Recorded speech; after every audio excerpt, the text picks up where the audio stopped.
Ela, se eu não me engano, ela era natural de Taquari, ela chegou a jurisdicionar aqui pela região.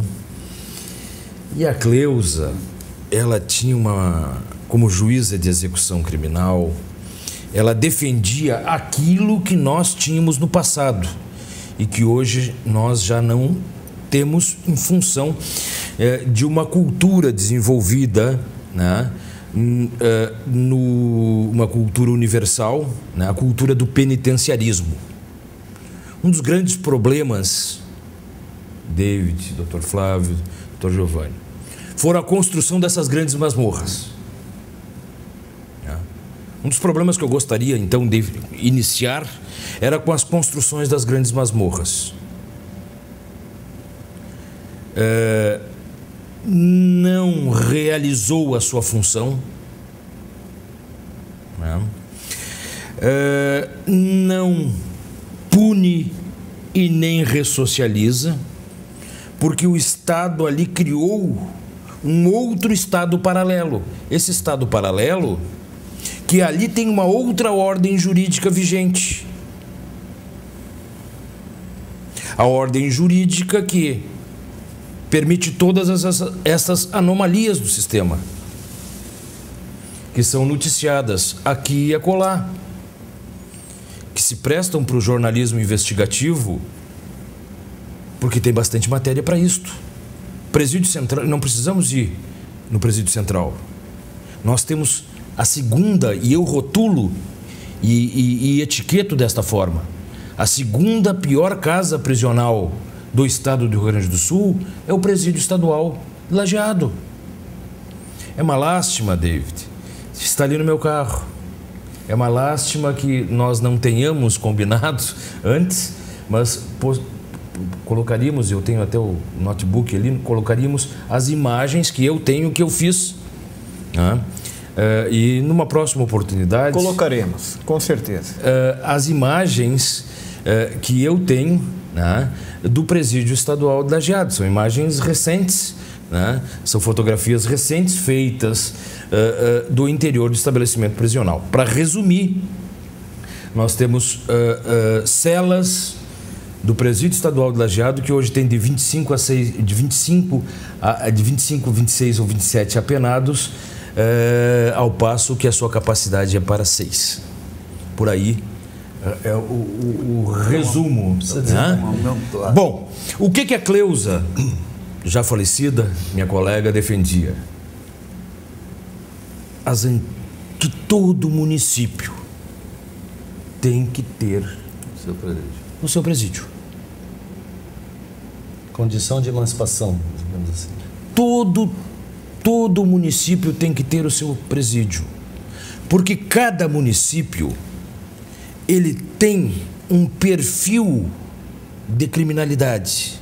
Embora hoje ela tenha um caráter regional, nacional, mas tem aquela parcela de pessoas, né, que cometem crimes menos graves, né, que atentam contra bens jurídicos de significância menor, né, e que podem ser trabalhadas e podem ser recuperadas. Né. Numa das comarcas às quais eu mais me dediquei, né, eu trabalhei com um projeto. Nenhum apenado do regime semiaberto sem emprego. Né?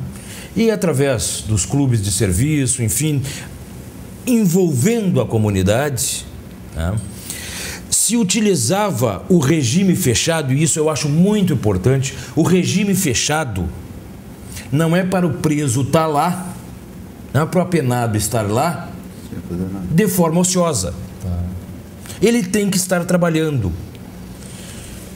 A utilidade para o ser humano é muito importante. Eu reformei um estádio de um clube de futebol com presos do regime fechado. Eu dupliquei a capacidade, eu dupliquei o tamanho de uma unidade da Brigada Militar com presos do regime fechado. Em todas as atividades públicas de uma cidade, eu colocava presos do regime fechado. Ou seja, eu não deixava ninguém, e era um estabelecimento prisional com mais de 100 apenados, eu não deixava ninguém dentro do estabelecimento penal durante o dia. Em Lajeado, e aqui nós estamos tratando de uma outra realidade, fruto deste descalabro, que hoje nós temos, contando todos os regimes, porque se fala em 200, os números são sempre inexatos. Nós temos aqui no Presídio Estadual de Lajeado, eu falo da totalidade de todos os regimes, nós temos quase 600 apenados. Para um presídio construído na década de 50, um presídio de segurança mínima, sem segurança, nós temos 600 apenados com a capacidade dele, se eu não estou equivocado, de 100, 180, doutor. 180, aumentar uma ala com o albergue, enfim, é mais ou menos isso. Né? Até porque não sou o titular da vara, mas pela experiência. Então, David, eu sustento como juiz que fui, e sou, porque sou o primeiro substituto da vara das execuções criminais de Lajeado. Em primeiro lugar, esta ideia das grandes construções, dos grandes presídios, das grandes penitenciárias, é uma ideia absolutamente equivocada. Tá? Ela não vem apresentando resultados eficazes, tá? E ela deve ser revista. A ideia de cada município, cada comunidade ter o seu estabelecimento prisional para dar um tratamento adequado ao seu apenado, aquele que lamentavelmente vai ter que ser segregado do seio da sociedade, porque infringiu a lei penal e, através do devido processo legal, recebeu um apenamento e ele precisa ser segregado, ele seja segregado no seu município. Porque aqui nós misturamos. Hoje, qualquer estabelecimento prisional, isto é muito complexo pelo efeito da contaminação.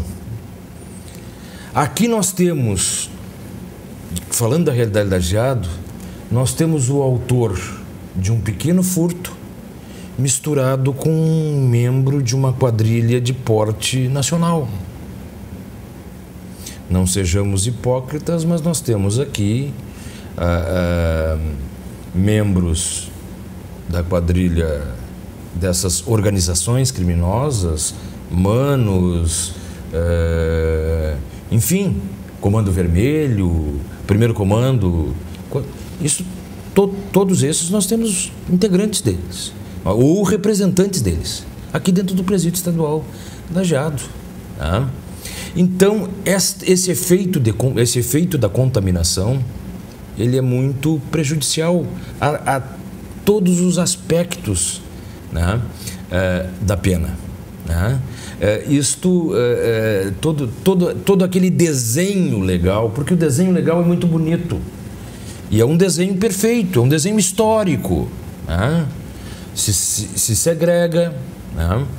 Se começa a trabalhar, ele é um reeducando. Né?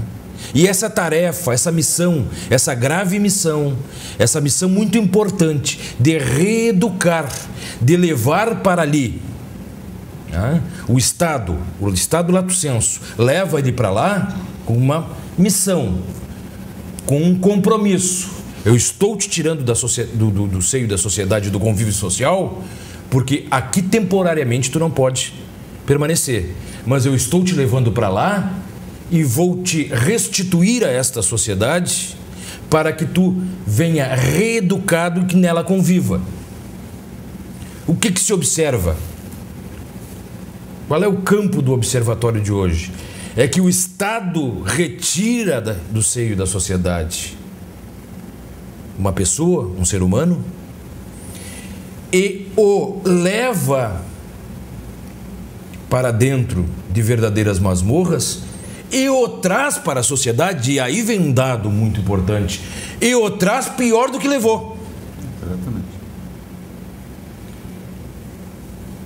Então, na verdade, o caos ou um sistema ineficiente, ele decorre do entendimento, né, de que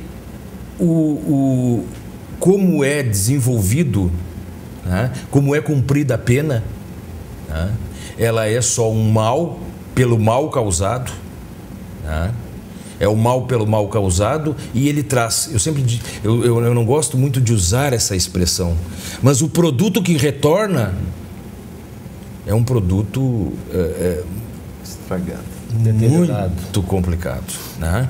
Ele sai do estabelecimento prisional.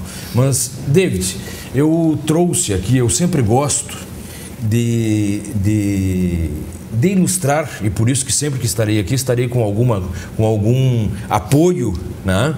E é muito importante. Esse texto aqui, eu vou ler, é um pequeno texto, e vai impressionar não só a nós, mas aos nossos espectadores, a data em que foi escrito.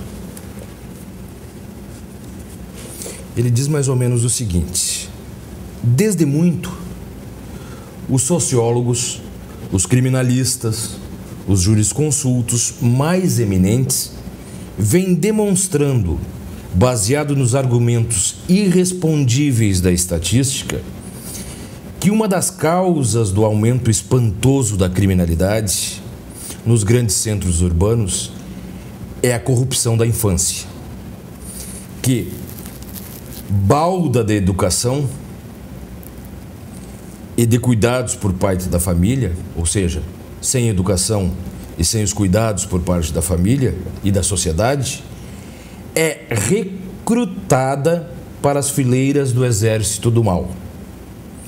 Contra esse aumento da criminalidade, têm sido tentados muitos remédios, mas infelizmente filiados a uma velha terapêutica social, que já deveria, para a felicidade nossa, ser relegado para o rol das coisas imprestáveis. Essa terapêutica é aumentar a crueldade das punições, requintar os suplícios lentos e atrozes das longas e penosas reclusões, prodigalizar e apologizar a pena de morte, procurando, pelo critério avelhentado da intimidação, evitar o surto de criminalidade. Erro fatal, no qual se obstinam ainda quase todas as legislações de hoje, na teimosia sistemática de querer debelar um mal social com a aplicação de penas arbitrárias e contraproducentes. O resultado dessa representação está aí perante os olhos de todos quantos queiram observá-lo. A França, por exemplo, duplica a severidade das punições e vê, no espaço relativamente acanhado de 75 anos, a criminalidade infantil quintuplicar. Nos outros países da Europa e da América, o mesmo fenômeno reproduz-se. É que o crime, como mal social que é, só pode ser refreado e combatido com remédios também sociais. Atacá-lo nos seus efeitos somente, punindo o criminoso, é perseverar no trabalho inglório de Sísifo. Combatê-lo é combater-lhe as causas para atenuar-lhe os efeitos. Eu lhes pergunto, esse artigo aqui resume quase todo o nosso programa de hoje. Gostaria que o senhor continuasse, e depois eu quero a impressão deles, logo após o intervalo. Aliás, eu gostaria de saber quando foi escrito esse texto. Voltamos daqui a pouco, até mais.